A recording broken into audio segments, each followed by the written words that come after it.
Oi pessoal, começa agora mais um vídeo aqui do canal e hoje eu vou falar um pouco sobre como foi fazer o meu TCC de 300 páginas.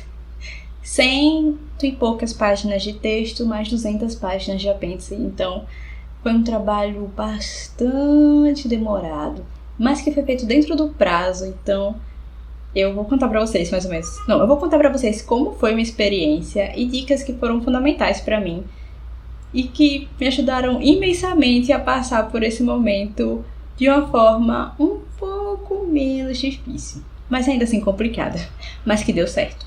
Então, bora lá!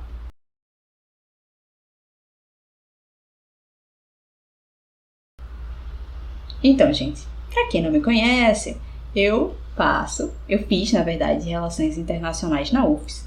E lá na UFES a gente tem que fazer 2 TCCs, o TCC1 e o TCC2. O TCC1 é o projeto de TCC, onde você vai escrever lá a justificativa, o tema, por que ele é importante, quais são os autores que minimamente eu preciso conhecer para fazer uma revisão básica de literatura sobre aquele assunto, a metodologia que eu pretendo usar, o calendário de coisas que eu pretendo fazer durante esse processo do TCC, para levar para a banca avaliar, dizer, olha, faz sentido, olha, acho que você deveria fazer isso, acho que você deveria tirar aquilo, para assim você fazer o seu TCC2. Essa é a trilha de quem faz RI na UFES. Não sei como é na sua faculdade, mas talvez também ajude para você. E assim, eu fiz um TCC bem grande, como eu falei no início do vídeo. Bem grande mesmo. De palavras, apêndices que eu tive que ter um trabalho enorme para juntar, organizar e tudo mais. Mas deu para fazer super no prazo. Eu entreguei dentro dos conformes lá, não foi afobação para terminar o TCC. E foi um TCC grande. Então eu vou contar algumas dicas que me ajudaram muito nesse processo e que talvez possam te ajudar também. Então, a primeira dica que é a mais fundamental de todas: organize-se desde o TCC1 para fazer o TCC2 de fato. Eu sei que é uma coisa óbvia, a gente faz o TCC1 para fazer o TCC2, mas tem coisas que fazem sentido você fazer para poupar trabalho no segundo momento. Isso quer dizer o quê? Eu escolhi fazer meu TCC sobre diplomacia digital. E dentre as coisas que eu queria analisar os tweets de uma figura pública X em um período que ia de W a Y, certo? E aí, faria sentido olhar para isso? É um trabalho muito grande, quantas coisas eu teria que analisar? Eu procurei isso na época do TCC1. Eu fui lá, abri o Twitter dele, botei aquelas pesquisas avançadas de data X a data Y e eu simplesmente copiei e colei todos os tweets dele em uma planilha do Excel. Com a data, o tweet, tipo o conteúdo e o link. 320 vezes, eu não lembro. Foram muitos tweets, muitos mesmo. Mais de 300, se eu não me engano. E assim, se eu tivesse feito isso no TCC2, primeiro, provavelmente eu não saberia a dimensão do trabalho que eu teria. Porque eu só soube que seriam, 300 tweets depois que eu li os 300 tweets e eu botei na planilha do Excel e lá deu 300. Entende? Então fazer isso já mostra para sua banca que você tem noção do trabalho que você vai ter no futuro. E que você já se adianta nesse trabalho de copiar, botar na tabelinha, botar o linkzinho, botar na tabelinha, que parece um trabalho mínimo, mas é um trabalho mínimo que dura muito tempo. Que você perde, assim, uma quantidade razoável de minutos, horas, dias, não sei, não lembro exatamente, mas foi realmente muito trabalhoso. Além disso, e essa é a minha segunda dica, seja precavido. Tenha o máximo de precaução. Porque é o que acontece? Fazer isso de salvar os tweets é bom para você saber quantos tweets você tem que analisar e você ter menos trabalho na hora do TCC2. Mas também para você salvar o que foi dito naquele momento, que depois pode ser apagado. Então, além de meus tweets, por exemplo, eu quis analisar todos os discursos daquele mesmo período que estavam no site do MRE. E o que eu fiz? Na época do TCC1, eu quis contar todas as coisas que eu queria analisar, então eu também contei os discursos. Eu fui lá, baixei todos os discursos em PDF. Se você não sabe como faz isso, é só abrir o site e naqueles 3 pontinhos que tem do Google Chrome, botar imprimir. E quando for para imprimir, em vez de imprimir de fato, você vai salvar em PDF. Eu salvei em uma pasta em PDF para saber quantos discursos teriam e tal. Esse foi meu propósito inicial, mas isso me ajudou muito depois. Porque o que aconteceu? Eu fiz o meu TCC-2 na época das eleições. E se você não lembra, muitas páginas do governo, tanto Instagram, página do Facebook e sites, tiveram alguns conteúdos que foram limitados. Então, conteúdos que estavam abertos antes foram limitados por conta de lei eleitoral, para evitar propaganda, essas coisas. E certo, eu estava escrevendo meu TCC na época das eleições. Imagine só se eu não tivesse salvo esse conteúdo. Eu ia ter dito para minha banca que eu ia analisar, 20, 30 discursos e na hora que eu entrar lá no site do MRE, tudo desapareceu. Porque foi o que aconteceu. Mas a sorte é que eu tinha salvado todas as coisas numa pasta.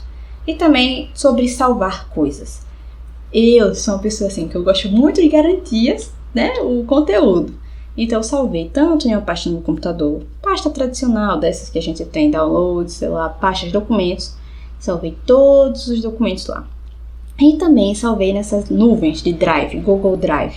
Porque assim eu pensava, meu Deus, se acontecer alguma coisa com o meu computador e ele queimar, e eu perder tudo isso, eu vou ficar tão triste.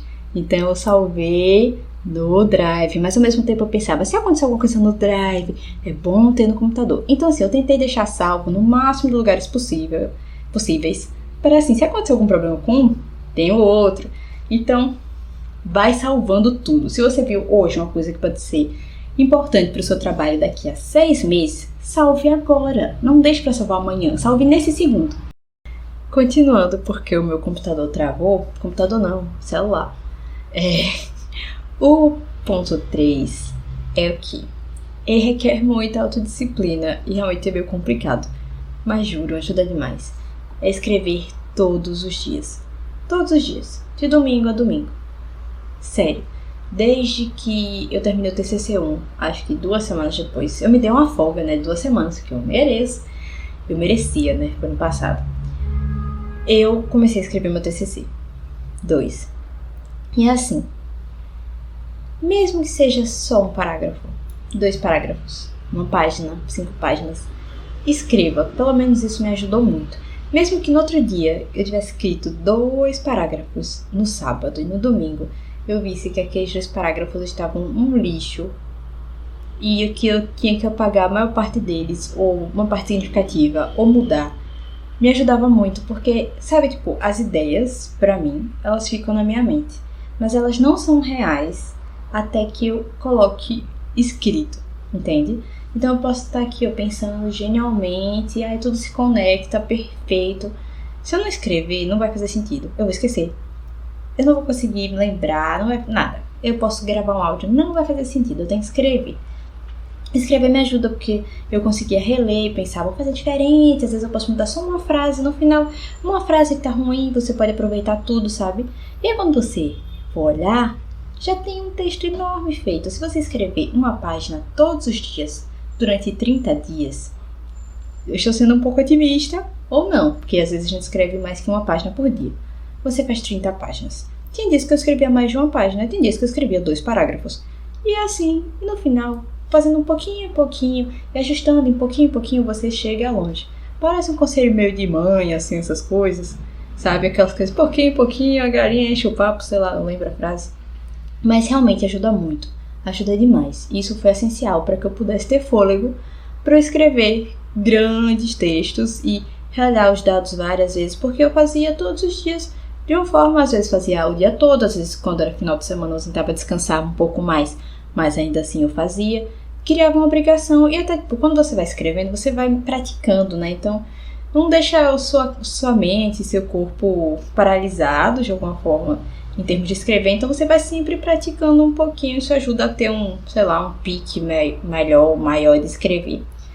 O quarto e penúltimo é talvez, dependendo do trabalho que você faça, se for que nem o meu, que tinha uma quantidade grande de dados, essas coisas, você pode encontrar softwares que ajudem você a transformar esse trabalho gigantesco em um trabalho grande só. Você vai ter ainda bastante trabalho, você vai ter que analisar, vai ser um trabalho feito por você, não importa que software você usa, só se você usar um, super mega blaster, eu usei um normal. Você ainda vai ter o trabalho de analisar, entender o dado, todas essas coisas. Mas, por exemplo, eu fiz análise de conteúdo. Se eu tivesse que buscar a palavra, sei lá, liberdade, em todos os textos de forma manual, ia ser muito desgastante para mim. Então, tendo o programa, eu dizia assim, quero buscar a palavra liberdade e ver as 15 palavras anteriores e as 15 palavras posteriores. Ele fazia isso para mim. E aí eu tinha que analisar, né, como pessoa, mas essa parte mais grossa ele fazia. Então já ajudava muito o meu trabalho.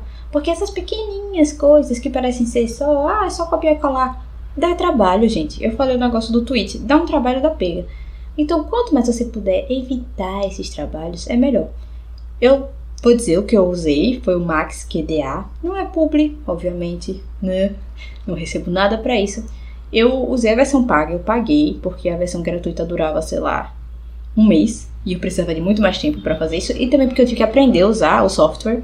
Então eu demorei um mês para aprender a usar.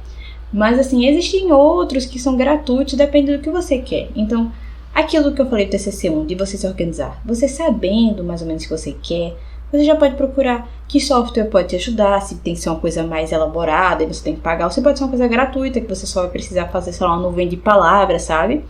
Então, assim, saber o que você precisa já vai ajudando a outras coisas. E quando você descobre essas novas coisas, você descobre que pode ter um software que ajude você a gastar, em vez de, sei lá, 5 horas para fazer alguma coisa, dure 3 horas apenas, o que ajuda bastante no final das contas. Então, procurem, dependendo do seu propósito, um software de, sei lá, análise de conteúdo, de análise quantitativa, qualitativa, métodos mistos, não sei, que possa de alguma forma auxiliar o seu trabalho a ser um pouco menos desgastante. Vai ser difícil? Vai ser.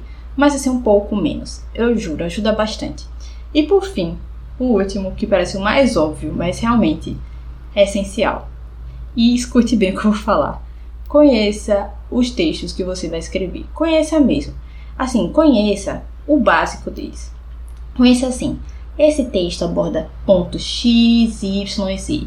Esse outro aponta A, B e Z. E aí nisso, não sei se você faz no papel, se você faz numa planilha, se você faz no Google Docs, Word. Entender quais são os pontos de congruência e de divergência dos textos, sabe? Então, porque na hora de escrever, você lê muita coisa, mas às vezes assim, como é que eu vou juntar? Porque você vai ficar fazendo um trabalho assim, muito picotado, né? Os textos têm que conversar entre si. Então, conhecer o texto, eu digo, você não tem que saber qual é a primeira palavra e a última palavra. Mas saber assim, esse texto aborda 3 assuntos. Então escreva, sei lá, nem que você só escreva o título, ele aborda vantagens da diplomacia digital e desvantagens da diplomacia digital. E como combater as desvantagens. Pronto, você só escreve isso. Para quando você lê outro texto e ver que esse aqui falou uma desvantagem, aí você já consegue linkar, tipo, 2 pessoas comentaram sobre a mesma coisa, ou 2 pessoas comentaram coisas complementares, ou 2 pessoas comentaram coisas divergentes. Então, tipo assim, entender em que medida o seu primeiro texto tem alguma coisa parecida com o seu segundo texto, e não só, tipo assim, eu vou falar sobre diplomacia digital. Obviamente, todos os textos vão falar sobre diplomacia digital, mas eu acho que é mais interessante mostrar como eles conversam, né? E para você fazer essa conversa, você tem que entender, de fato, o começo, meio e fim do texto. E saber os pontos que são trazidos em cada uma dessas obras. Então, organize de alguma forma, no papelzinho, na planilha. Porque tem muita gente que é muito inteligente, que sabe muito de relações internacionais, mas tem dificuldade dessa organização. E na hora de escrever o texto, torna muito mais difícil, porque você tem grandes ideias na cabeça, mas não sabe como mexer com os autores, sabe? Tipo, fazer eles conversarem de alguma forma. Eu não estou dizendo que eu sou a mestre nisso, nem que eu tenho o melhor, nem que eu seja uma das melhores, mas eu tento fazer isso. E eu acho que ajuda de alguma forma a escrita a sair mais fácil, porque na hora eu vou lá no meu resumo, agora eu pensei assim, vou falar sobre as desvantagens da diplomacia digital. Fulano e fulano falaram sobre as desvantagens. Aí nisso eu só vou lá naquele trechinho que eu já vi que tem e eu vou citando, sabe? Tipo, deixa o seu trabalho mais fácil. E não sei, daqui a alguns 10 anos, quando eu for uma escritora mais profissional, me ajude também. Mas eu não estou dizendo, eu não sou a melhor de todas, eu não sou maior, não sou mais experiente. Mas eu acho que isso, assim, de conhecer o texto, os pontos que eles possam conversar, deixa o seu texto, sei lá, mais profissional, talvez. Não sei, é o que eu acho. Mas espero que as dicas tenham feito sentido de alguma forma pra você. Se quiser qualquer dúvida, fale comigo. Adoro responder questões acadêmicas e profissionais, sei lá. Mas essas foram as dicas que me ajudaram a fazer meu TCC. terá um episódio de Dicotomia falando sobre o tema do meu TCC, que vai ser outra história, mas se você também tiver interesse em diplomacia digital, vai ser massa, vale a pena ouvir. E espero ter ajudado. Eu sei que o TCC pode parecer uma coisa muito pequena para alguns, é só um trabalho, mas eu sei que para muita gente, assim como foi para mim, é bastante desgastante. Você se preocupa em fazer alguma coisa boa, fazer uma coisa com carinho, alguma coisa que, né, vale a pena mostrar como final do curso, essas coisas. Você às vezes quer usar para fazer trabalhos futuros. Então acho que essas dicas ajudam a o processo ser menos desgastante. Ainda vai ser difícil, ainda vai ser cansativo, mas vai ser menos do que poderia ser. Então eu espero ter ajudado de verdade. Fica até uma próxima aí, a gente se fala de novo. Outras dicas talvez. E forte abraço, se inscreva no canal, ative as notificações, sei lá, curta, compartilhe, essas coisas. E beijo, abraços e até a próxima. Tchau, tchau!